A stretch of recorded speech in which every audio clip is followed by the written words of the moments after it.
The first thing that you should do when you receive your reflex monitor mount is make sure you have all the parts needed to assemble it. This includes one quick clamp, one 9-inch rail, 3 thumb screws, 3 single Delrin clamps, and a variety of washers.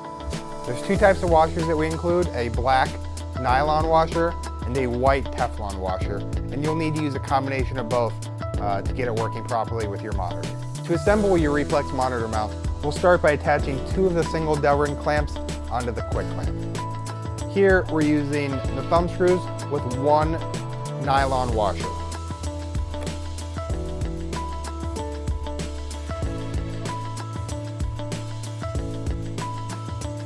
For now, you want to leave these 2 thumb screws loose so that you're still able to slide the rail through them.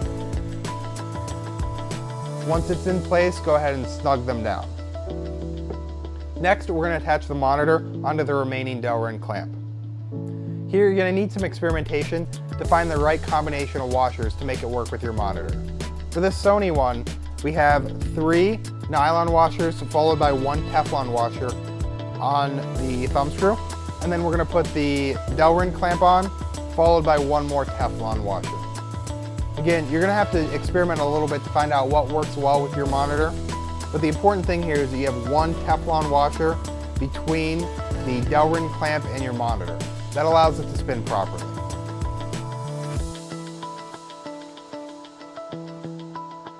Go ahead and put that on there loosely, and then slide the rail into the Delrin clamp. Once you have it on, go ahead and tighten down the thumb screw on the monitor. Once you have it tightened down, you should be able to rotate your monitor. You'll notice that the thumb screw spins when I rotate the monitor. If this isn't happening, that means that you're unthreading the monitor from the thumb screw and you run the risk of your monitor possibly falling off. Again, it's the Teflon washers that allow it to spin like that. You should also be able to rotate the monitor back and forth. You can adjust the tension on this by adjusting how tight the thumb screws on the quick clamp are. The last step is to put the monitor mount onto your rig. Here, we're just going to slide the clamp onto the rails, cinch it down, and then put our handles back on.